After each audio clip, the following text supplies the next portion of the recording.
Good morning and welcome to the Health and Adult Social Care Scrutiny panel. The minutes of the previous meetings. We've got two sets of minutes before us today. The minutes from the 13th of March. Are there any comments on those minutes for those that were at the meeting? The adults care offer consultation, you remember we looked at the consultation papers before the consultation began. The results of that consultation will be coming back to scrutiny for us to look at. Okay. So, do we agree that those minutes are a true record? Yes, thank you. The minutes of the 10th of April 2018. This was the work programme and the Care Quality Commission presentation. Are there any comments on those minutes? No? Do we accept those minutes as a true record? Thank you. Right. This morning we have three apologies: Councillor Griffiths, Councillor Smith and Councillor Zaman. And we have Councillor Munro, who is new to the panel this year. Welcome to the panel. And do anybody have any interests to declare? You don't have to find a member of the panel. Okay, thank you. All debates are to take place in public, so do you agree that all the public is to be in the meeting? Thank you. Right, the first item then is setting the work programme for 2018-19. As usual, our work programme is quite busy, and no doubt we will need to leave room as well for any items that come up during the year as well. For this item, we've got Councillor Cathy Scott, the Cabinet Member for Adults and Independence, and Richard Parry, the Strategic Director for Adults and Health. Do either of you want to say anything before we start going through the work programme? I think I just want to reflect on last year's work programme, and as Councillor Smajer says, last year was an ambitious work programme. I think it covered some really helpful areas. I think as a service we particularly appreciated the input in terms of the consultation proposals. What we've got on this year's work programme, I guess there's a combination of bringing back some of those items of business that have carried over from last year, an ongoing look at some areas such as doles, which are a kind of national pressure, but also a bit of a strategic look forwards. We know that there'll be a green paper out later this year around the future of adult social care. I think a view back from this council into that will be really helpful, because that should be starting to define social care for the next decade or so. So I think it remains an ambitious work programme, but I think it's covering a useful mix of ongoing business, areas that represent potential risk to the authority, and some of those kind of strategic forward looks that I think would be helpful to have the panel's view on. Yes, good morning. Thank you for inviting me. It's nice to attend this. I have started looking through your works programme, and I did mention to Councillor Smage that it was a very comprehensive one. I'm looking forward to it. I've got to set my priorities, and to be honest, I'm at early doors there on that, so I will be coming back to scrutiny with it. But at the moment, I'm still passionate about adult social care, the actual offer, and it being a person-centred. Richard did allude to the green paper. I think it's very important that we keep an eye on that, and we are car survey, and it should be something that's coming back. And also the safeguarding. There's quite a lot in your works programme. I'm very passionate about mental health and other issues. You know, are we providing the right care in our local authority? So early doors, but I'm pleased to be part of it, and you're pushing at an open door, and I look at you as a critical friend in this. Thank you. Thank you very much. Right, okay, so we're going to go through each of the items then. Okay, so if anybody's got any points they wish to raise on any of the items, please do say. So right, item 1 then is the financial position of the health and adult social care economy, and that is the item that we have got today. But I think that's probably going to be an ongoing conversation for scrutiny during the year. Peter? Yeah, I think probably with the green paper that Richard has mentioned and with the announcements in the last 48 hours, you know, that we can't do anything but keep it on the agenda. So the next item is the health and wellbeing plan, including the emerging work from West Yorkshire. You will see there are some comments from CHFT and Health Watch. The hyperacute stroke services, we are waiting to see what is proposed for that. It will depend on what is proposed, I think, as to whether it sits with the West Yorkshire Scrutiny Panel or more locally. Also, we would have to discuss it here as well, I think. But we're waiting to see what the proposals are. All right. It mentions the West Yorkshire Association of Acute Trusts decisions there. We wait to see what they actually propose, because I understand the West Yorkshire Association of Acute Trusts, actually, they don't publish their minutes, actually, I don't think. Is that right, Richard? They don't publish their minutes. So we need to see what's happening with them. Health Watch have also suggested a focus on standardisation emerging from the West Yorkshire and Harrogate work, and a protocol has been suggested between Scrutiny and West Yorkshire Scrutiny Committee. We will look at that when we know more about how the West Yorkshire Committee is going to operate, I think. We need to, there's some work being done on terms of reference for the West Yorkshire Scrutiny Committee at this moment in time. Okay, Richard. Thank you, Chair. I think within the Council there's a fairly good understanding of both the formal things that scrutiny might wish to be cited on and indeed consider, which I guess lie within its formal powers, but also those things which at least the Chair's scrutiny should be cited on, which are not necessarily things that fall within the defined remit of scrutiny, but would be of interest to scrutiny or provide helpful context. I think when we take that up to the West Yorkshire and Harrogate level, there are a number of things which are either emerging developments or because within the West Yorkshire and Harrogate partnership arrangements, individual bodies remain autonomous and take decisions. There are nonetheless things which aren't formally a decision at a West Yorkshire and Harrogate level because they take the formal decisions taken by individual organisations, but where there's an agreement around a collaborative approach. And I think an understanding of how scrutiny can be cited on those things which, whilst they perhaps fall out of the very strict definition of the things that the joint panel can consider, are nonetheless very helpful because they in themselves ultimately lead to changes in approach and service. And so I think part of the protocol is almost how the way of working that exists within the Council can be replicated at a West Yorkshire and Harrogate level, so that panels are cited on things that are emerging or which aren't formally a decision but nonetheless are of importance. I suppose it just follows on from that, really. I was going to ask whether it would be possible to have some kind of briefing note, perhaps, about what's on the horizon in this area, because things seem to change fairly quickly. We for a while we were talking about accountable care organisations, and that seems to have shifted now to integrated care services, and so knowing perhaps a little bit about what's coming and maybe what's happening elsewhere where they may be further forward would be useful. Yeah, we certainly can do that. Are there any other comments on that area? No? Okay. Integration of health and adult social care. We've had this on the work plan last year, and again this is a continuing discussion with scrutiny on this.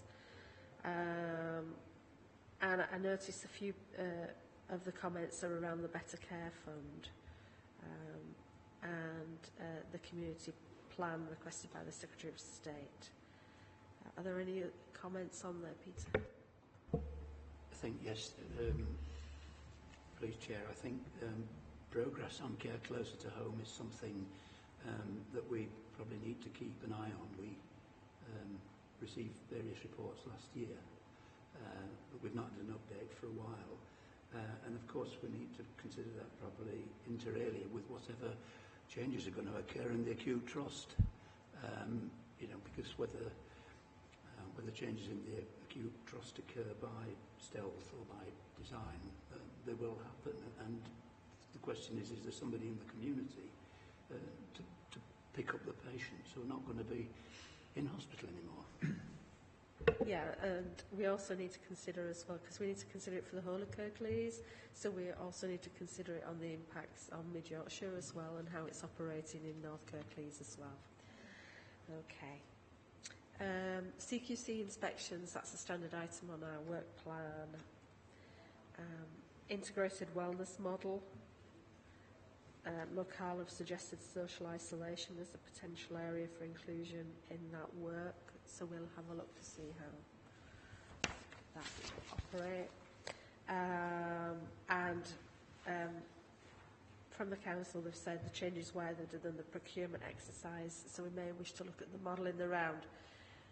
We've had a look at this before, haven't we? We've had it several times now, but do people want to look at the model again? It's a case of how much responsibility we are going to take for it, and what was Councillor Kendrick's committee, because they were also looking at it. You mean a Health and Wellbeing Board? Yeah. We'll look at that. Yeah. Okay. But I think it's important that Scrutiny have a view as to the integrated wellness model. I think it's important that we do make sure that it's operating as it should. Okay.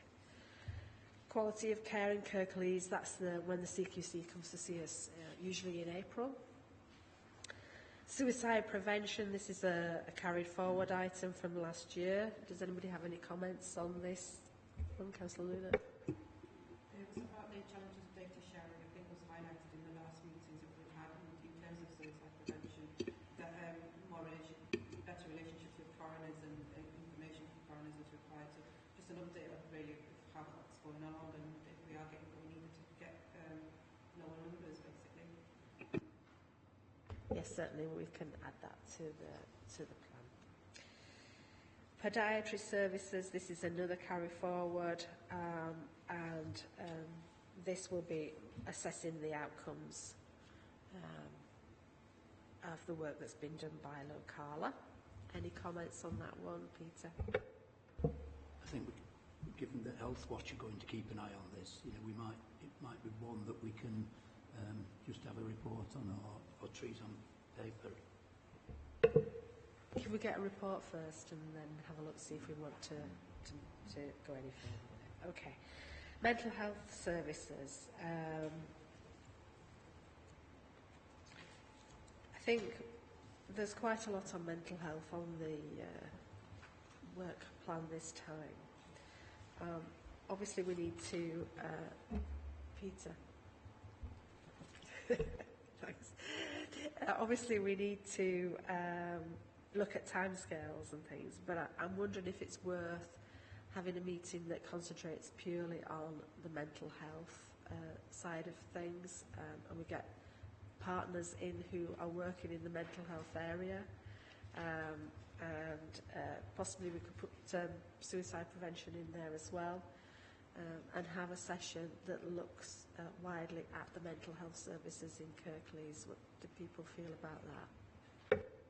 Yeah, I think that's a very sensible approach. And if we could also take in the Health Watch comment, which is about the police perspective on mental health services just over the page, I think that'd be useful as well.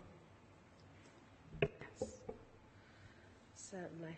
Right, okay. Item 10 then, interim changes to cardiology and respiratory. We were going to go and visit to see the changes.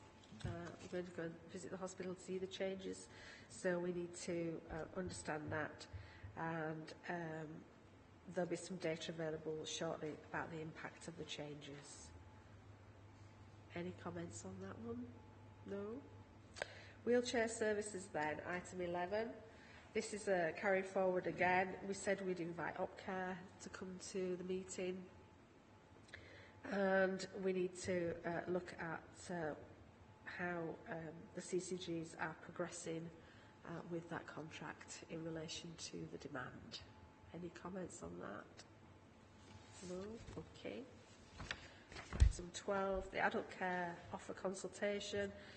As I've said, that will be coming to a meeting shortly. July or August? Yeah.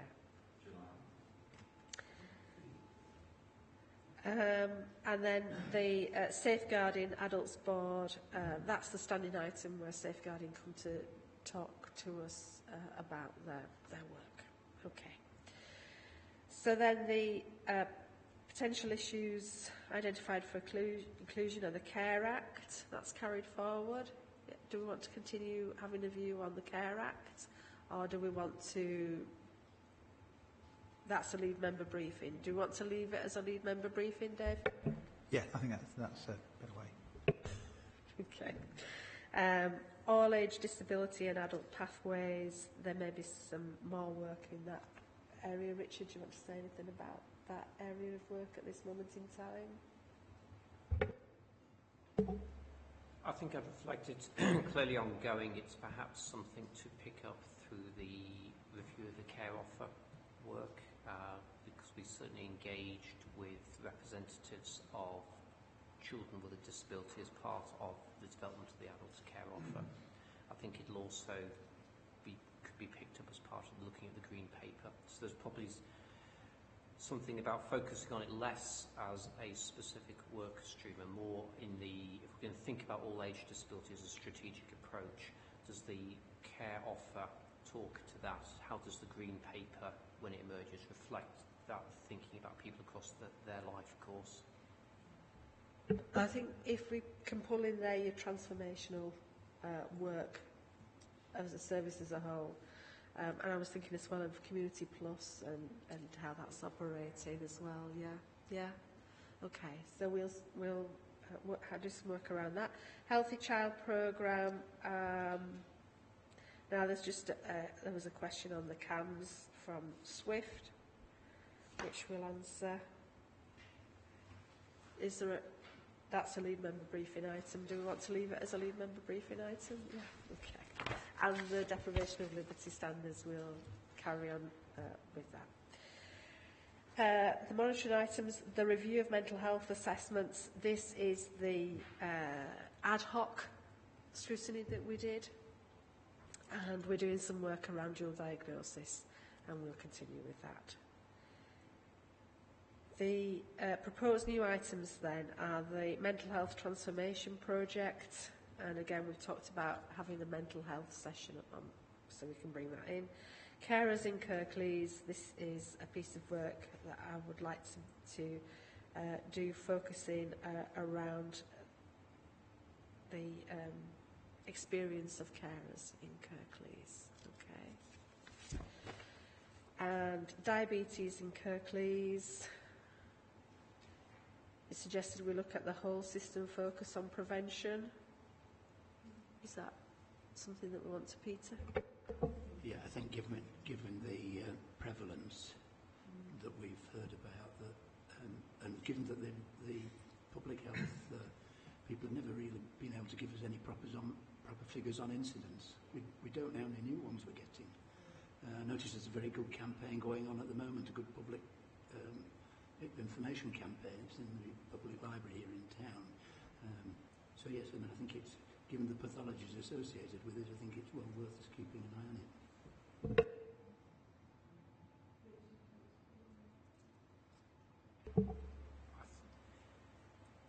The panel may know the Kirklees Health and Wellbeing Plan that was developed in 2016 as part of the STP arrangements is currently being refreshed. and we've asked as part, and that piece of work's been led by an independent organisation, Attain. We've asked that they, as part of their work, identify a small number of key priorities that they think the whole system should be focusing on, and whilst they've yet to complete that piece of work, it's likely excuse me, that diabetes will emerge as one of the things they think the whole system should focus on. So in terms of timing, we could obviously arrange for the health and wellbeing plan to come to a future committee meeting, and off the back of that, that might then inform the timing of some of these new items.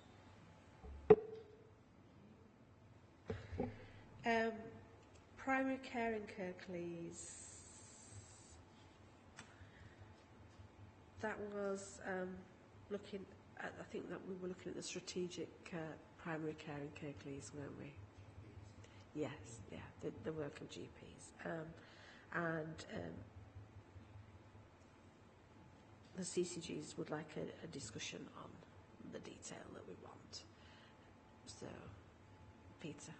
Yeah, I think again there's that GPs are so integral to care closer to home that we probably ought to be aware how they feel about things and where they fit in, because again care closer to home won't run if you've not got the person who holds the purse strings. Yes. And hospital avoidance as well, if you can't get an appointment at your GPs, yeah, absolutely. So maybe care closer to home and primary care can go together then for discussions, yeah, okay. NHS continuing healthcare, then this is suggested by Health Watch, asking the panel to invite the CCGs to look at what's happening over the last 3 years. Maybe Dave, you want to come in? Yeah, I'm just going to say, I think this, if we've got the time to do it, I think this would be a helpful area to look at. I probably should have said earlier, I'm a board member of Health Watch, but yeah, I think it's a current issue.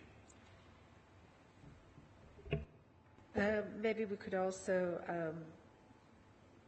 ask the council to be involved in this one, and Locala as well, as people who provide the continuing care as well.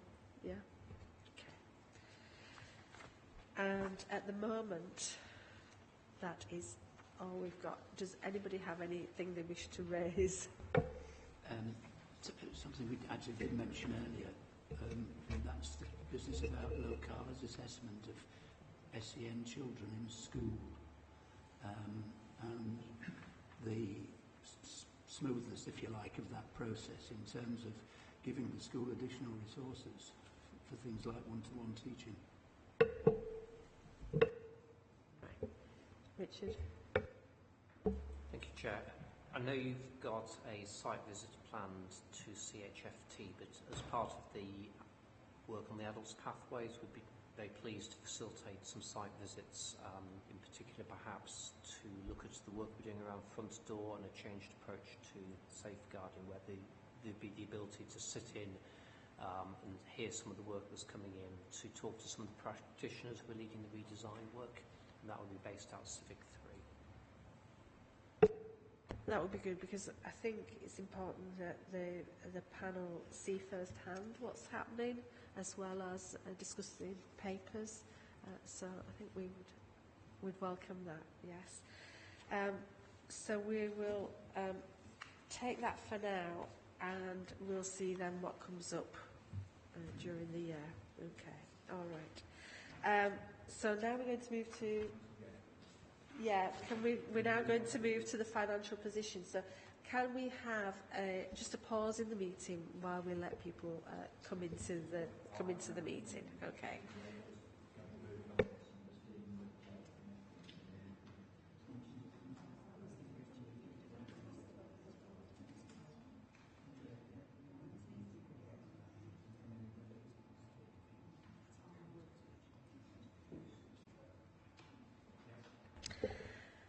Thank you. This is item 5 on our agenda, which is the financial position of the Kirklees Health and Adult Social Care Economy, and we have representatives from the CCGs, Mid Yorkshire, CHFT and the Council here.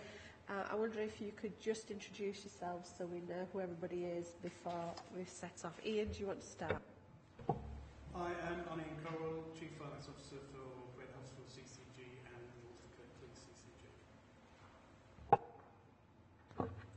Hello everyone, I'm Jason Matthews. I'm Deputy Director of Finance at Mid Yorkshire Hospitals. Hi, I'm Kirsty Archer. I'm Deputy Director of Finance at Calderwell Huddersfield FT.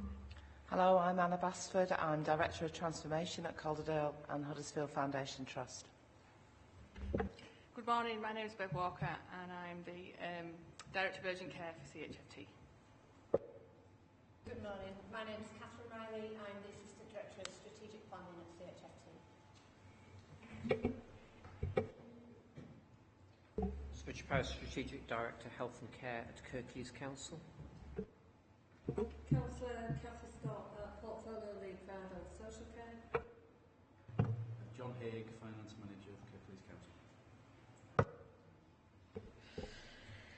Council. The report has been circulated to members of the committee.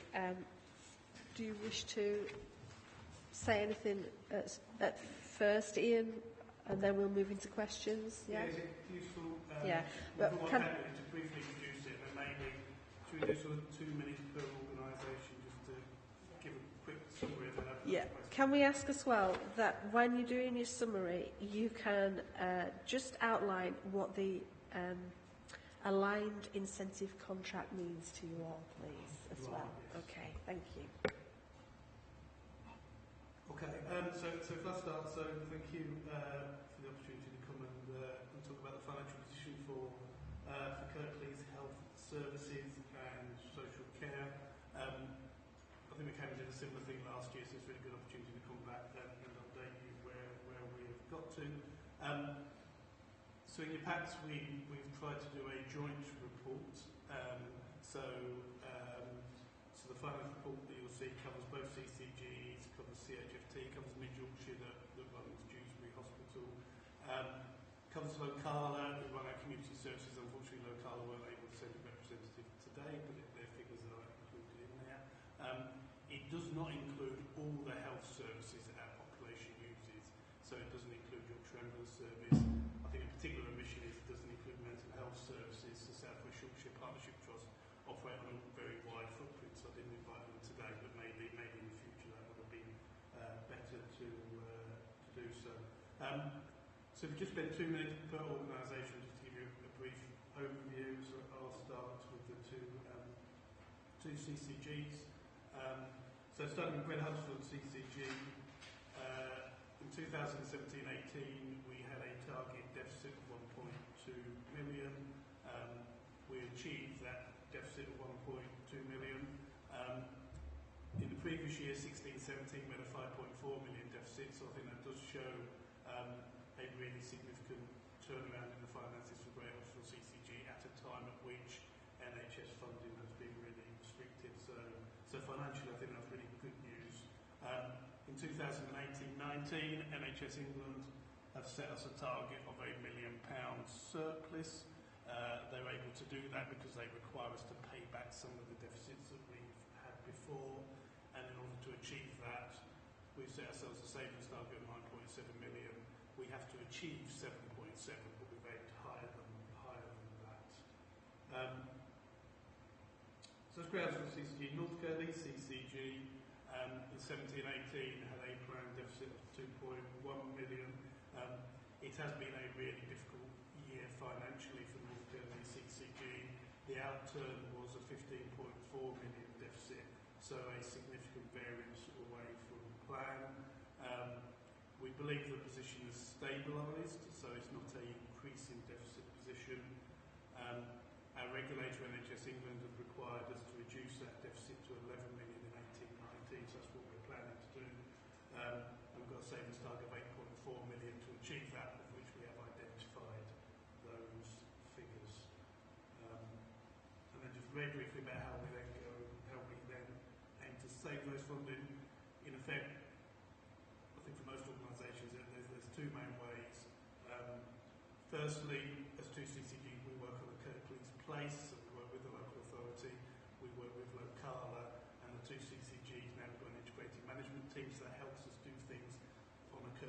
place, but because we have two acute trusts as well, North Kirklees CCG also works on savings plans with Mid Yorkshire and Wakefield CCG, and Great Huddersfield CCG works on savings plans with Calderdale CCG and CHFT. So we work on a place Kirklees footprint as two CCGs, and then we also work with the two acute trusts in recovery plans.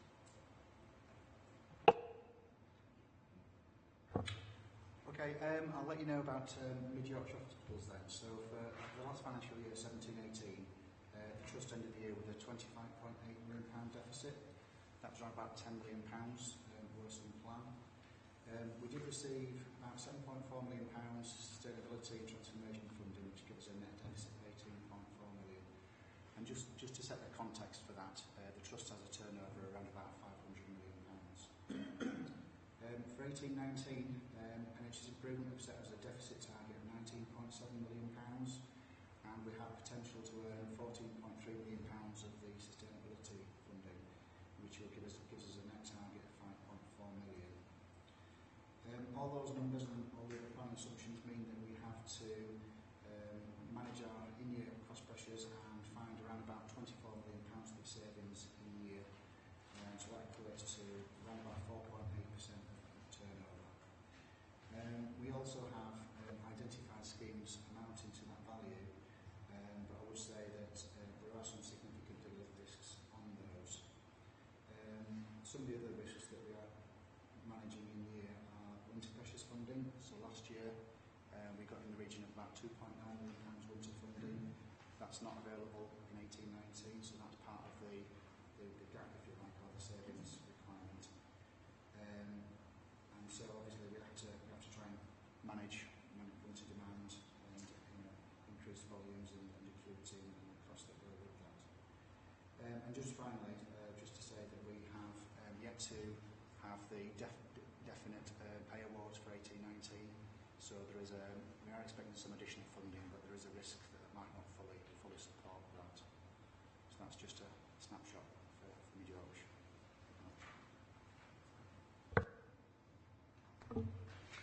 Okay, so I'll describe Calderdale and Huddersfield in similar terms. So for 2017-18, we ended the year with a deficit of £28.4 million.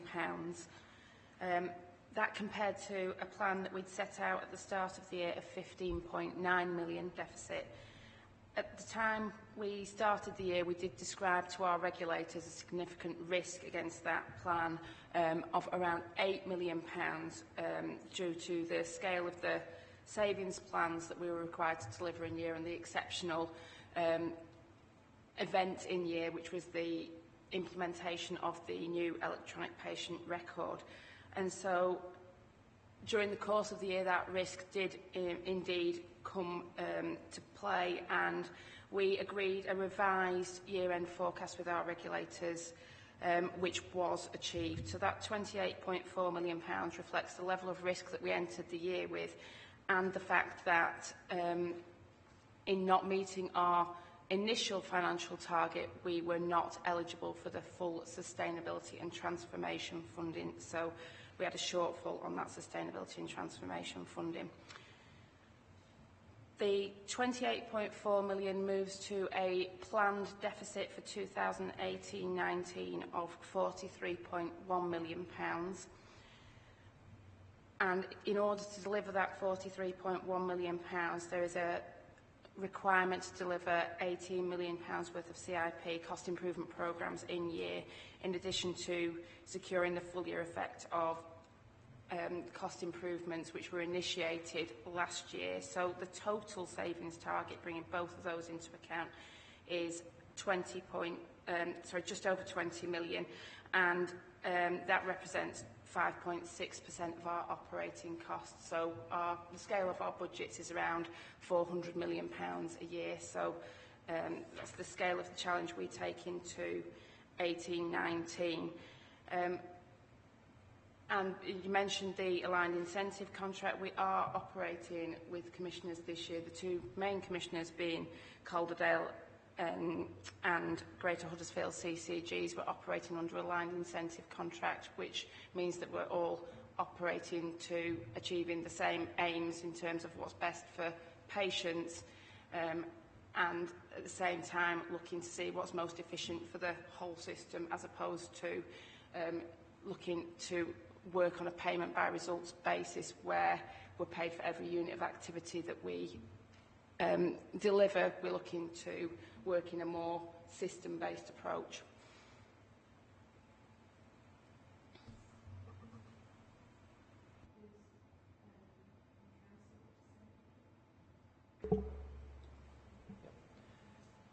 So apologies, Chair, that had some crossed wires, so the council position wasn't embedded into the main body of the report, but that's something that clearly we will address for next time. So obviously from a local authority position, slightly different in that councils can't set a deficit budget, so we have to set a balanced budget every year. Last year that required the council overall to deliver £55 million worth, or circa £55 million worth of savings to deliver a balanced budget, which it did with the inclusion of some one-off funding.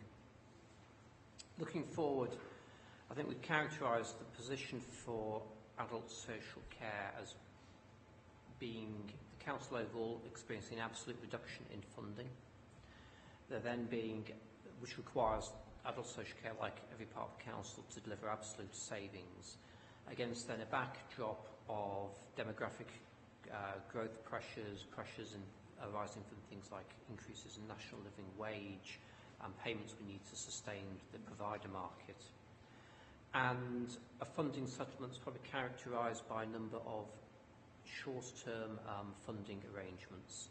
So underlying the budget is circa £13 million worth of money that expires over the next 2 years, for where there's no certainty about whether or not there will be an additional funding settlement that will replace that money. So this is things like some of the original tranches of BCF money and one-off funding arrangements that expire over the next couple of years, or where we've carried underspend forward in order to try and minimise that level of uncertainty. So the panel's picking up in its main work programme a number of the transformation initiatives we've got in place, but a requirement this year to effectively deliver £4 million worth of savings, so that's circa 4% of the budget, and to manage probably about £3.6 million of risk, which is essentially arises out of demographic growth and other cost pressures. As I say, going forward, one of the challenges will be understanding what will happen if money that's currently short term in the base budget drops out next year and the year after, particularly given obviously the announcements earlier this week that the social care funding settlement won't be till 2020. So there's some nervousness about the next 2 years. Right, thank you. I think we'll move to questions now. So I'll just start off the questions. You talking about these incentive contracts and the working North Kirklees and Greater Huddersfield CCGs working together on the place, and then North Kirklees and Wakefield working together, and Greater Huddersfield and CHFT working together, and Calderdale. Are there any areas where all of that Wakefield, Kirklees and Calderdale come together to work across Kirklees to provide services for people in Kirklees? Because we have people who go to Pinderfields for Wakefield and Dewsbury, so if we have Wakefield and North Kirklees working together, could we have a situation where we get one set of services, and if we have Greater Huddersfield and Calderdale working together, people go to Halifax and Huddersfield hospitals, could we have a situation where we could have, in these savings that you've all got to make, could we have a situation where people who were using those hospitals get slightly different services? How do Wakefield, are there any discussions anywhere where Wakefield, Kirklees and Calderdale come together and say, right, this is what we need to do for Kirklees as a whole? Ian?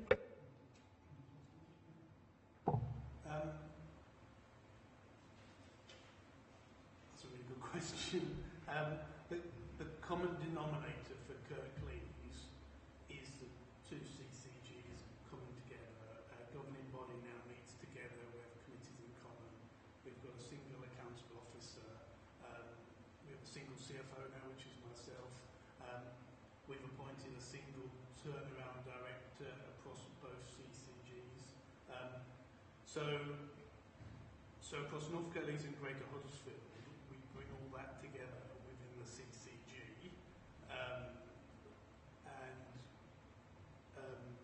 to see where there are differences. We're very much where we can doing the same thing across Kirklees. So we have the Talk Health initiative during the winter. We're doing an awful lot of place-based things. We've got the Kirklees Health and Wellbeing Plan being refreshed and relaunched in September.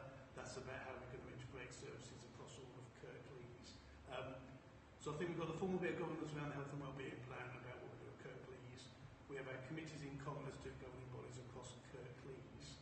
I can't pretend that we always do exactly the same thing in North Kirklees and Greater Huddersfield. The reality is we have two separate acute trusts.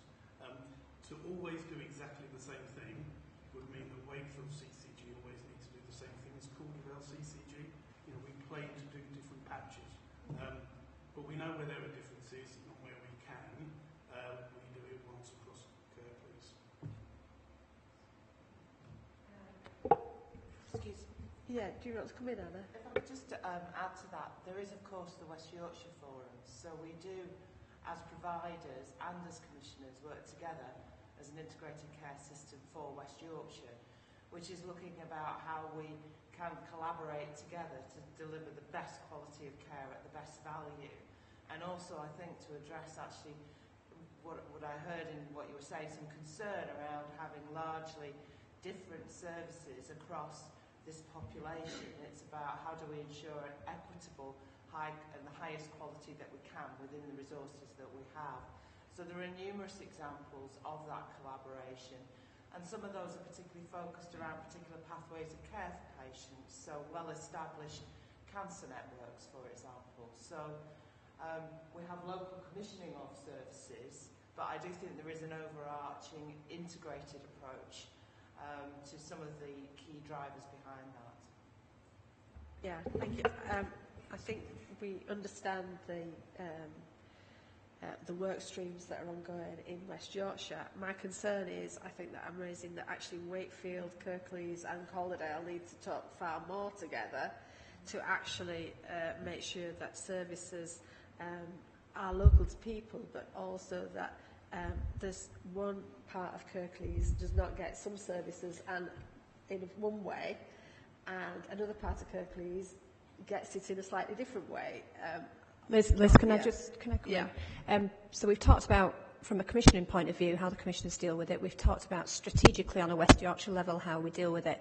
Also operationally on the ground, on a day-to-day basis, how we deal with people who are resident in either area of Kirklees and are in our hospital bed, or people who are resident in Calderdale but maybe in a Huddersfield hospital bed, and the close working that we've done with the social care providers to make sure that people get the right service that they need when they need it to support them going home or whatever, irrespective of which hospital that they are in. So we work very hard to make sure it doesn't matter which hospital you're in, you still get your local social care provision for you. Yeah, I appreciate that's between Calderdale and Huddersfield. What I'm talking about is across Kirklees. Peter, you indicated you want... Yeah, just on the CCGs, and I suppose for you, Ian, really, what scope have you got for viring money between the two CCG budgets? Yeah, so the two statutory organisations, so we're very clear that we do not vire money between the two CCGs. Two CCGs have agreed to have a single management team, and we're integrating lots of our staff into that. Makes good sense. We're working together on all sorts of projects because that makes really good sense, partly for the reasons that the chair has all been raised. But I have no authority to move money between the two CCGs, so we account for it separately. So we don't keep two sets of money We have risk share arrangements, so for example, on continuing healthcare we work together and things like that, but we account for the North Kirklees and Great Hospital money separately, and we'll continue to do that unless one day we merge as two CCGs, but at the moment it's totally separate. So what then are the implications for equity? It really comes back to the Chair's point that you're skint in North Kirklees and you're rather better off in Greater Huddersfield. What are the service implications and what are the implications for rationing services? So I'm not sure I've got all of that question. Our responsibility is to provide the very best health services that we can for the Great Huddersfield population and the North Kirklees population. We're really cognizant of equity across the patches, but to be honest, this is a national health service, so we've always been cognizant of equity, outside of Kirklees, across West Yorkshire and then across the country. There are differences, and sometimes there's some really good differences, because actually the North Kirklees population predominantly uses the Yorkshire Hospitals Trust, and there's some brilliant schemes with Wakefield CCG that make sense for that population, and equally the same for Great Hospital working with Calderdown. So we're really cognizant of equity. We want to maintain equity, but we're two separate statutory bodies. The two CCGs working together will always keep an eye on equity and try and make sure we keep things equitable across both CCGs. But in the end, we'll do the best for both populations. So just one little point, please. Again, we're a bit baffled by the aligned incentive contract, and I just wondered how that differed from either the old block contract or payment by results. What's special about it? So first of all, it very much differs from the payment by results contract. If you think back many years when people had 2-3 year waits in the NHS, extra money came into the NHS and it was about getting more waiting lists down, and therefore we wanted an incentive for people to treat more patients and get those waiting lists down, and therefore providers got paid. The more activity you did, the more patients you treated, the more money that you received. We're in a different scenario now. That gave some really perverse incentives, because actually often we want to treat people in the community closer to their home. We don't want to treat them in a hospital setting, and therefore to incentivise a large part of our health services to treat more patients wasn't the right thing. So it made sense to move away from it. At its worst, an aligned incentive is like a block contract. It's a fixed value of money. So that's what we've agreed, a fixed value of money for the year. At its best, and why it's not just a block contract, and it's still in early days, but we're working with Mid Yorkshire on their aligned incentive contract and with CHFT to say, how can we build in incentives to do the right things as a system? So for example, with Mid Yorkshire, we've got risk share arrangements built into the contract about how we work together on all the transformation schemes, so that we, when we do transformation schemes with Mid Yorkshire, we're not worried about I'm a CCG, is it going to save me any money? And Mid Yorkshire aren't worried about saying, well, I'm a hospital trust, is this scheme going to save me any money? Actually, we can both go into it now and say, does this save the NHS any money? Is it the right thing for the patient? Is it the best thing for the NHS? That's what we're trying to do with the aligned incentive. So it's a fixed amount of money, and we're gradually building incentives on there to make sure that we're doing the right thing for the patient. This is a planned work incentive. It's not your unplanned work at all.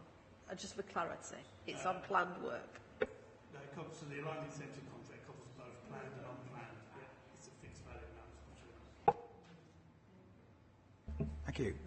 I appreciate the challenges involved in having to make these significant levels of savings, and also the fact that savings have had to be made over the past 7 or 8 years. So, difficult position to be in.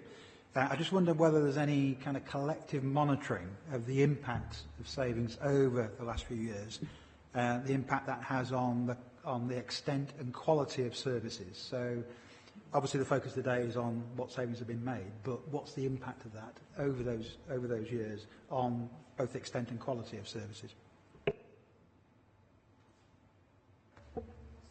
So in terms of the impact of making savings, every year and every scheme that we implement as a savings scheme is subject to a full quality impact assessment, which means certainly our medical director, our nursing director, and for some schemes jointly with commissioner clinical leads, review the quality impact specifically to safeguard against saving money and making adverse impact on quality of care. So we have an assurance each year and around each scheme. I think the aggregate and cumulative impacts are part of the ongoing process of monitoring the overall quality of delivery. So some of the mechanisms such as the Care Quality Commission, such as the national reporting against some of our access targets, are some of the safeguards that are in place that give you a barometer about how well we are performing as an organisation in terms of delivery of care. I was almost going to make almost the exact same point. So it's the same process at Mid Yorkshire Hospitals. Yeah. So similarly, in terms of change to adult social care, there's an evaluation of the impact of that, but at the same time, I think there's been a fairly clear body of research done nationally about changes in, I guess, uptake of services, that increasingly adult social care is focusing on supporting those with the most complex needs, that whilst councils have put in place arrangements for people with less complex needs, there's a difficult juggling act in terms of the money available, being able to sustain a vibrant provider market, particularly given welcome national changes in things like national living wage and eligibility criteria, which are perhaps increasingly being adhered to, and therefore creating the risk that there are people who might have previously 5 or 10 years ago received a service who aren't receiving that now. But that's, as I say, there's plenty of national evidence that would point to that set of impacts. And just following that up in relation to social care, you mentioned about the saving requirement for the current financial year and the next financial year, and yet the prospect of any additional funding, I think you said, is deferred until 2020. So over the next 2 years, you've had a difficult situation for a number of years already. 2 more years of savings to go, a delay to any additional income. What's the sort of feeling about how difficult the next 2 years are going to be? So as well as that, over that time period, there are a number of things like BCF funding, which is always fixed term, which comes to an end. It's built into the base budget, so there has, in setting a budget, the council has assumed that money will continue indefinitely. In reality, the funding settlement was only for a fixed period of time. What we have seen some late announcements of elements of money, often with conditions attached to it. So the cumulative impact is of increasing risk, and last week the Association of Directors of Adult Social Services published the budget survey position, which was a survey of the financial position for all 152 local authorities. And I think you could describe that as, in the round, there being a high level of concern about the financial sustainability of social care and the knock-on impact to other council services, given the inability of a council to set a deficit budget and the level of reserves that are being increasingly depleted in a number of authorities.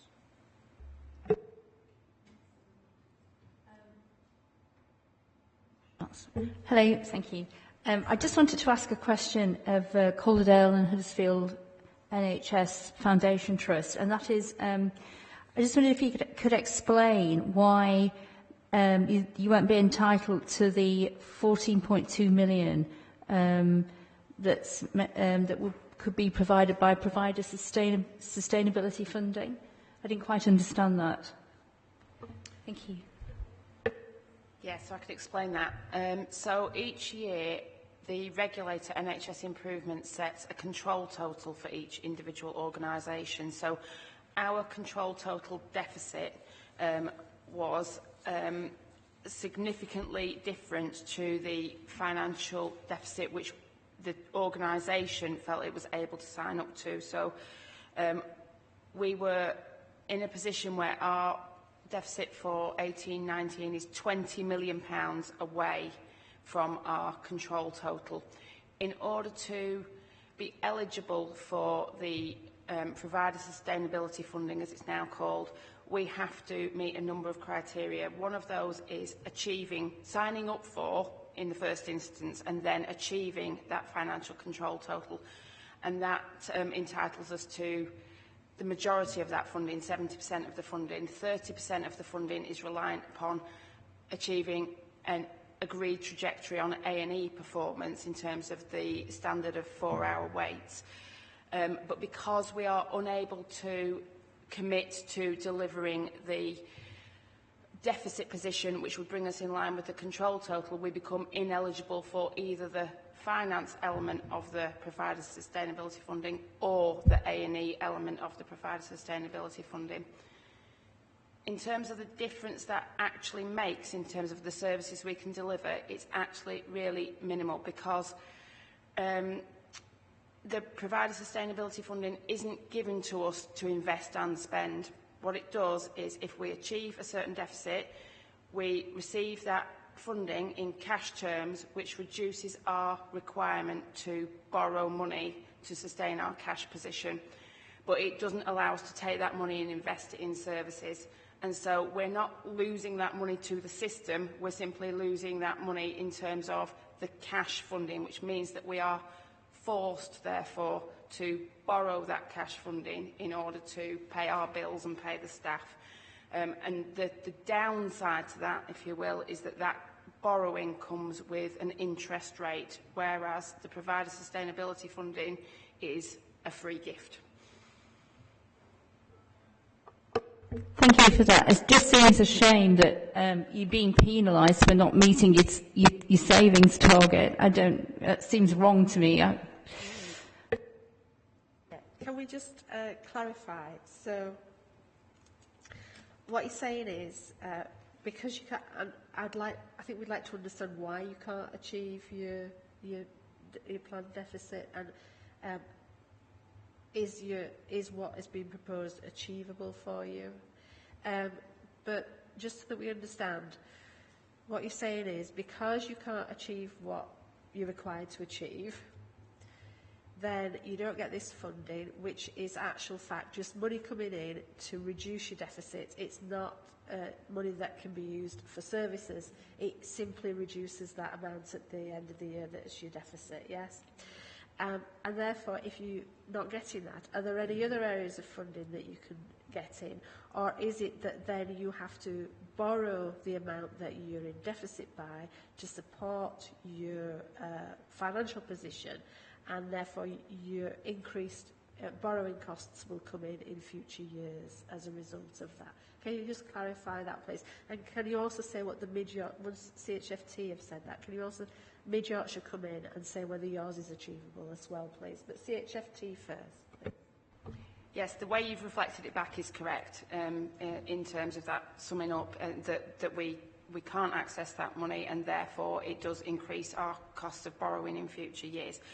As to why we can't achieve that, it's because it would put another £20 million stretch onto our savings requirements. So what is currently a savings requirement of just over 20 million, with last year's full year effects of savings from last year, would become effectively a savings programme of 40 million in the course of a year, which would be of the magnitude of 11% plus savings, which the organisation feels is unachievable during the course of 1 year. And so therefore the plans that have been agreed and set by the board are what is considered to be a challenging but realistic level of overall deficit plan. If I could just a broader clarification. Our deficit position we have previously articulated and had independently assessed. A large driver for that is our current configuration of services across 2 sites, which does come at a higher cost to us to deliver in terms of our staffing and our workforce deployment. Okay, so for Mid-Yorkshire then, our available provider sustainability funding for 18-19 is 14.3 million, and it's exactly the same in the way you described and the way Kirsty described. You know, we have to deliver our control total target to be entitled to earn that, and in the way Kirsty described, if you don't hit the money target, then you can't actually earn the A&E target even if you do achieve it. So it is a very difficult for us. I would just say for 1920, it's a little bit speculative this, but there is talk about the control total regime and the PSF changing, and we're very hopeful that that amount will either be built into national tariffs and we'll receive that automatically. So we're very hopeful for next year on that. Could I just ask a follow-up in relation to Colindale and Huddersfield, and the point about the additional costs of operating on two sites? Given the delay in any decision on what happens at HRI, have you had to factor additional costs into the budget for this year and next year as a result of that? For this year, the reconfiguration plans weren't timed as such that it would have made a material impact to this year's plans. It's more the longer term. So we're currently obviously responding to the questions that have been raised through the review of our business case, and we'll see following that response what the next steps will mean for future years. And obviously there's other factors now in play in terms of the future year's position, which will have to in the long term be borne in mind. So as Jason describes, the PSF and the change that might come into the system via a different route, and obviously the announcement over the weekend of the 10-year funding settlement. So a lot of factors to consider in the longer term.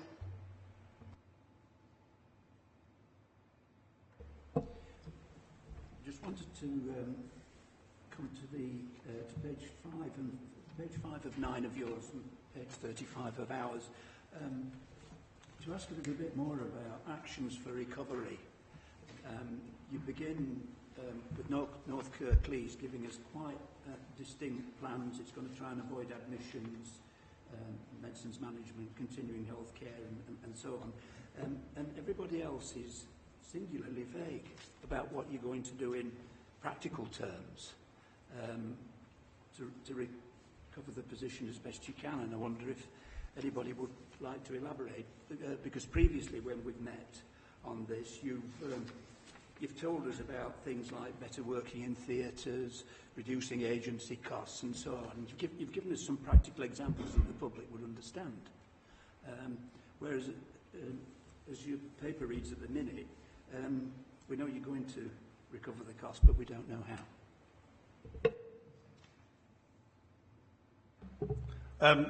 If I can just respond first of all for the two CCGs. Our regulators required us to submit recovery plans by the 30th of June, where they will then sign those off. So we hope to be able to bring the detailed plans to our governing body in July. If it's not in July, it'll be in August. So that will set out more details of the plans.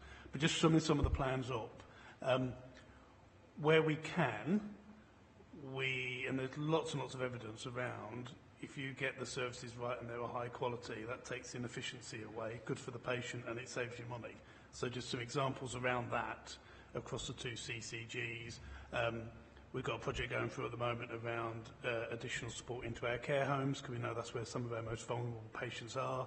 If we can give dedicated, better support to those in care homes, they're less likely to go to hospital, higher quality, and it will save us money. We're investing in a community respiratory service in North Kirklees, again, higher quality, stops people being admitted.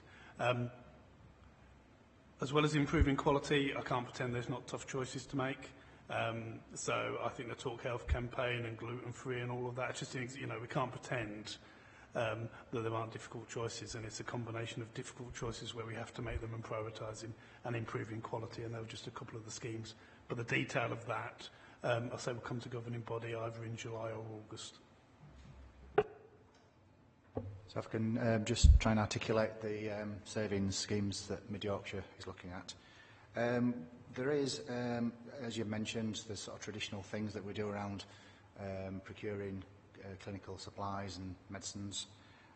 We have set divisions like a housekeeping target just to just to keep them going in terms of trying to find waste in the way Ian described.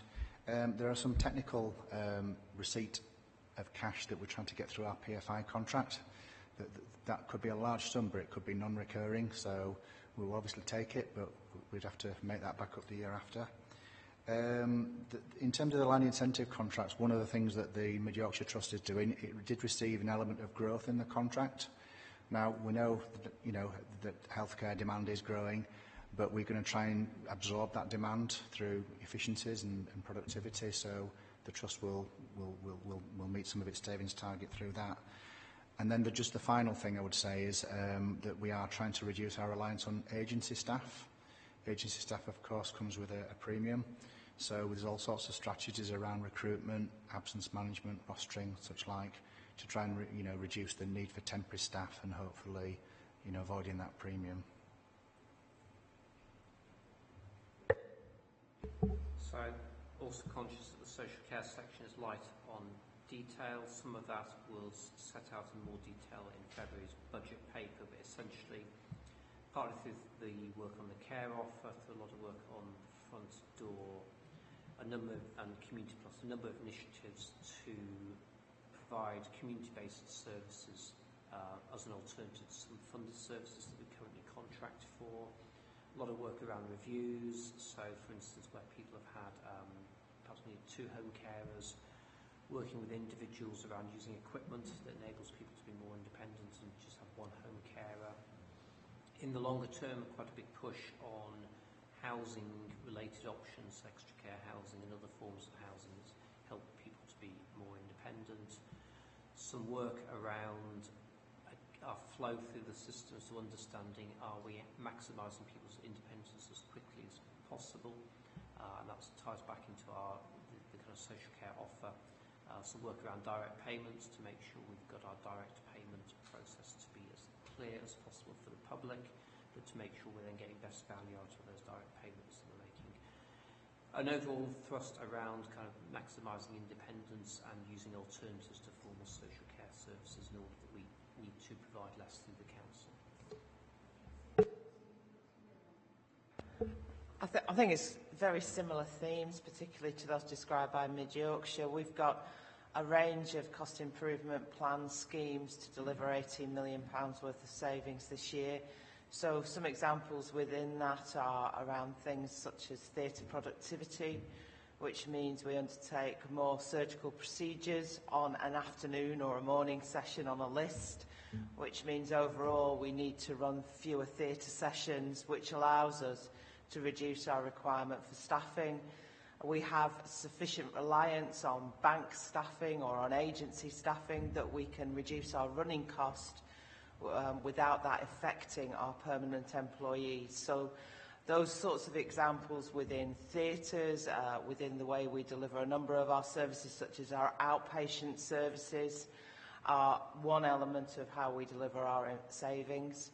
We have schemes such as around procurement, where we look to changing suppliers or to being able to buy at bulk in collaboration with partners to achieve savings for our spend, and that applies equally to the supply of medicines into our system.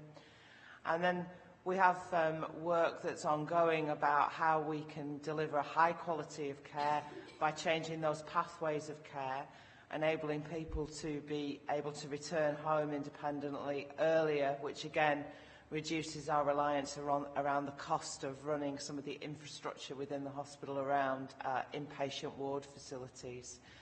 As I said earlier, each and all of our schemes are subject to quite rigorous quality impact assessments.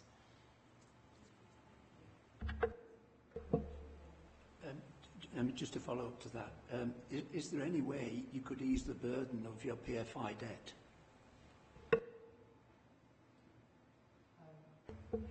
I think you'll be aware, that, and many people will be aware, that we've had a number of discussions around our current PFI and in Calderdale, and we have a number of dialogues around that contract management and the opportunity for us to realise any savings mutually with the current provider.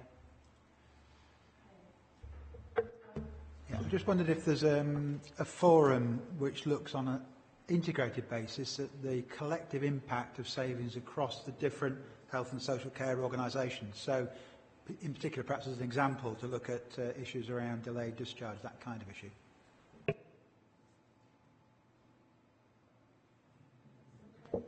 I guess, yes, we all have. Certainly, we're working with social care and with CCGs, and we look specifically at that group of patients that you described now, because obviously they are, when they remain in hospital, it comes at a greater cost than if we move them into the community. So we do definitely look at those particular issues and the costs associated with it. So just like there's a piece of review work going on looking at the impact of winter across the system that will report to the Health and Wellbeing Board in the autumn. And one of the things that's attempting to do is capture, in a sense, the end-to-end journey for an individual. I think probably what we've got at the moment is some measures of impact in some parts of the system, but we you know, if you describe the outcome for an individual as being something like, if I have to be admitted to hospital, I get back to my own home as quickly as possible. We've got some measures around some elements of that. We haven't got an end-to-end journey at the moment in terms of a set of impact measures, and we're probably not as clear as we could be about the end-to-end cost of that and the things that create blockages in the system and therefore cost in the system, as well as poor outcomes for individuals. We know a number of chunks of it. We haven't got the end-to-end pathway fully mapped. Yeah, appreciate it. Sounds like perhaps those are the examples of one-to-one discussions between organisations. I just wonder whether there's anything equivalent to, say, the Integrated Commissioning Board, where you've got an Integrated Impact Board, if you like, to look at collectively the impact of... I'd suggest that as part of the refresh of the health and wellbeing plan, we will, I think, need to be looking at some of those probably around the very highest impact changes. So, you know, we touched earlier on diabetes and understanding what's the collective expenditure in the system, where in what parts in a patient's journey are we making those expenditures, and what are the opportunities to spend that in a different part of the journey, you know, perhaps, for instance, around prevention or around some of the primary care interventions that would reduce spend, and, you know, so as much of the spend is failure spend in the sense of what's a good outcome for the patient. It would be better if the patient didn't need that service at all. Hi, talk about your challenges and cutbacks in community services and the quality impact assessments that you do after each impact, after each change that you've made. What's the criteria for it in terms of patient care, and how is that monitored, or is there a way of monitoring of what's happened, or is it just a basic tick box exercise really to make sure that quality assessment has been done and making sure that patient care has been looked into, but nothing really goes far from it? So just to clarify that, in terms of the quality impact assessment process, we do that before we make a change. So what we do is we essentially risk assess the change we're proposing in terms of the impact it'll have on that delivery of care and the quality experience by patients. So there's a safeguard. We don't make the change if we think that it will have a negative impact, an untoward negative impact for quality of care, or it means that we need to take further actions to safeguard and mitigate against that.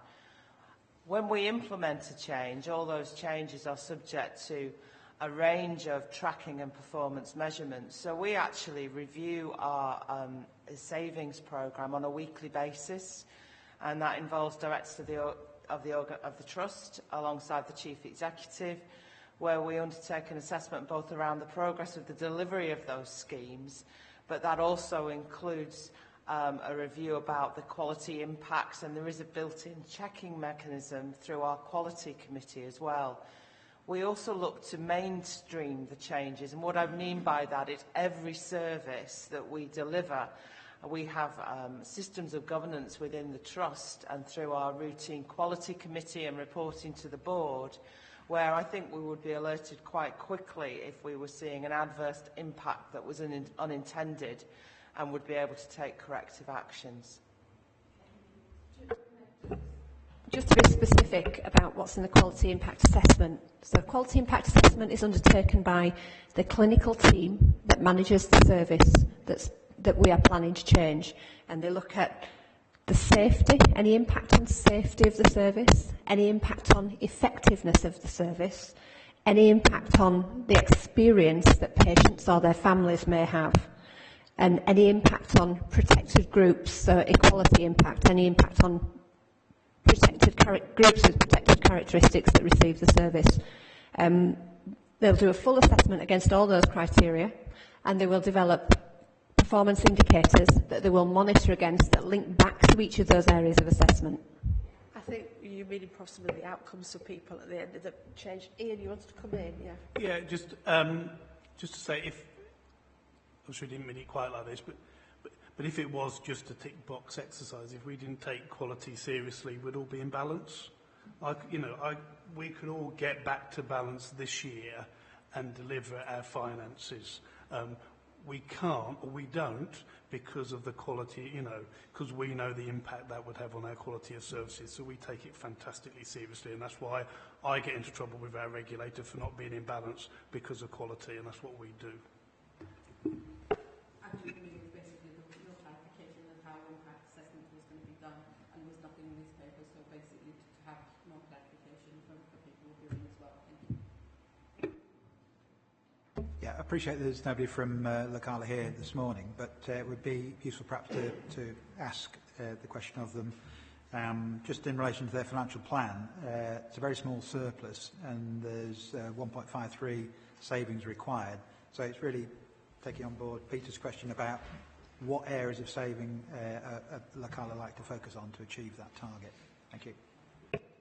Can we ask, you mentioned about the winter pressure work, and you said it was going to Health and Wellbeing Board in the autumn. Now, can I ask about timescales for that? Because if you take it to Health and Wellbeing Board in the autumn, and if there's anything that comes out of there for implementation, it's not giving very long for systems to get going, for changes to be implemented before we're back into the winter. Now, I know it's all year round pressures, it's not just winter pressures, but we're almost back into flu season, etc., aren't we there? So is that timing of those decisions helpful, or should it be a bit earlier, do you think? So I think that each A&E board did a review of the experience within the A&E boards. One of the things that organisations were keen to do is understand how did it feel across the whole system, both from a data perspective, but I guess from a qualitative perspective. So what did it feel like if you were a GP over the winter? What did it feel like to be a patient over the winter? And we recognise there's been a balance between getting a good depth of interviews, so actually talking to every organisation, and that's taking some while. What's emerging are things which individual organisations are recognising and reflecting on already. So one of an observation that was actually made in winter is that there are a number of meetings that are important to organisations, but whether scheduling them in the first 3 weeks of January is the best use of organisational time, and whether there's something about a slightly different pattern of kind of corporate calendars and so on. So we're not waiting till the end of, till the plan goes to the Health and Wellbeing Board in September to take some of that learning and start to work with it already. The feedback, I think, to the Health and Wellbeing Board will be very much the cumulative impact of how it felt in the system over winter, and the sense that these are some of the things that individual organisations are starting to change off the back of that. So Ian touched, for instance, on a new model of care home support. We know that will should have a positive impact next winter. It's an example of something that's being teed up well in advance of winter. And can I ask about the agency costs? Is there any work at a West Yorkshire level in relation to agency costs to organisations? Yeah, I can answer that. My colleagues might chip in, but yeah, it is a programme on the WIAT, the West Yorkshire Acute Association of Acute Trusts, and on the sort of personnel HR side. So there are a number of schemes where they're looking at whether we can harmonise rates, for example. So one factor with agency staff is it's kind of inflationary. There's competing demands, and if we kind of hold the line in terms of having a consistent and fair pay rate, that's one example of how we can avoid some of the inflationary pressures. There is also discussions about trying to get a patch-wide bank of staff, so rather than us going to an agency and procuring it through an intermediary, about individuals making themselves available through a collective bank. So again, it's hoped that may result in reduced unit costs. And the CCGs, do you see opportunities for any more joint working together at all to help reduce your deficit totals going forward? Yeah. As the two CCGs work. Our recovery plans this year, a large proportion of those are joint across both CCGs, so there's a lot of place-based schemes there. We're pushing for the work around integration, so as well as the two CCGs working with the local authority now, we've got a senior member of staff who's leading that integration agenda. I think there is going to be a big piece of work around how we can integrate our services better out of hospital, and how we can make social care, community services, our GP primary care services, how they can be better for the patient and more efficient by being delivered in a much better integrated way. So I think there's a really big agenda going forwards around us working together as two CCGs, but with the local authority and others as well. Is this discussed at the Integrated Commissioning Board then? Is this part of their work? Does somebody want to outline what that work is in the Integrated Commissioning Board then, please? So there are effectively two parallel, and when I say parallel, they do connect, but a piece of work around provider integration. So that's everything from emerging models of 30 to 50,000 population, Locala, the local authority, community sectors and primary care working together.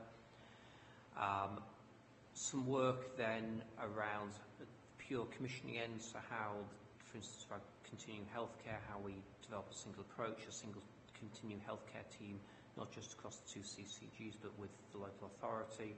A number of emerging joint posts that are effectively posts that belong to the three organisations. So Helen Sevens has recently started working on behalf of the council as well as the two CCGs in an appointment that's effectively a three-way appointment.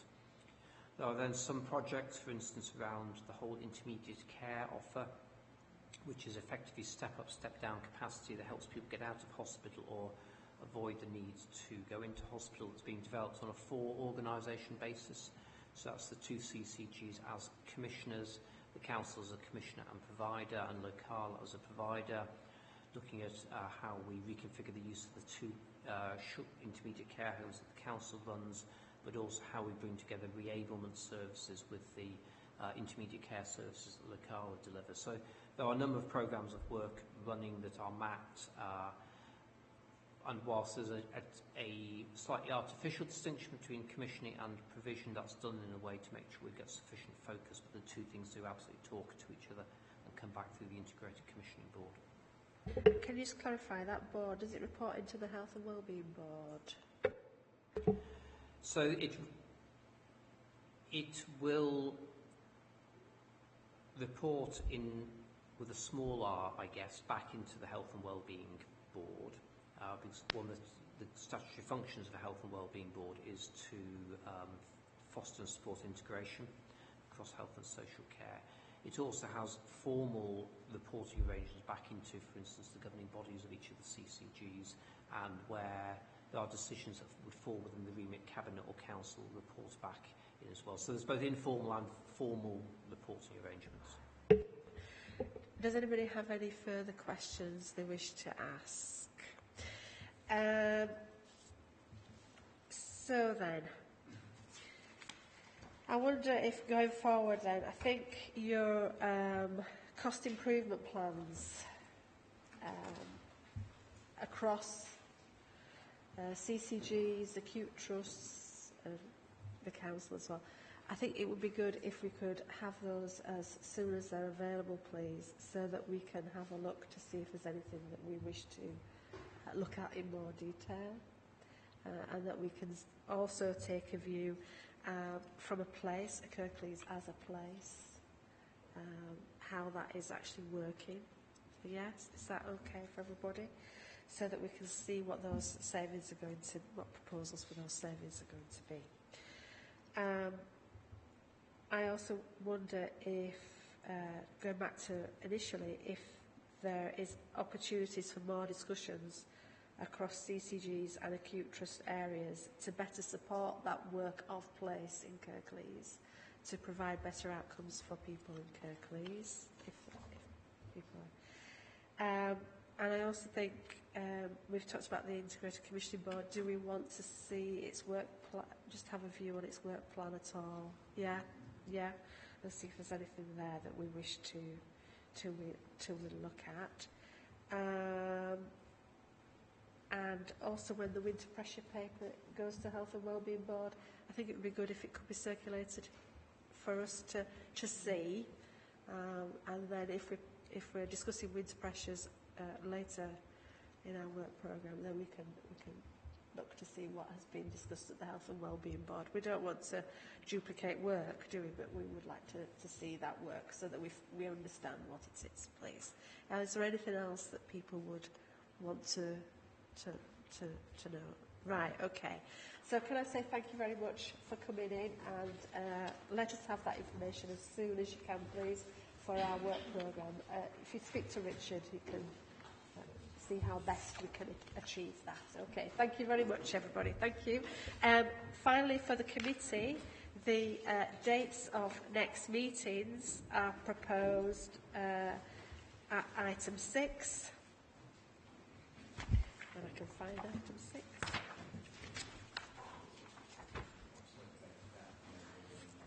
Yeah, and this has been circulated, so you've got all the dates, and what each meeting will be populated as soon as we can. Okay. Was a comment from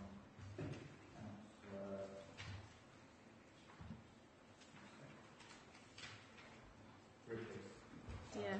Whether there's a possibility of moving sessions to an afternoon. She works in the morning. Oh, right. She can potentially accommodate a morning session, but Yeah. it's just a view really from the panel. Yeah, people prefer mornings if we can.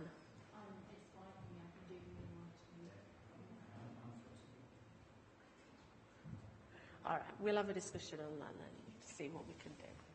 Okay. All right, yeah, okay. Thank you very much, everybody, for coming in. Thank you.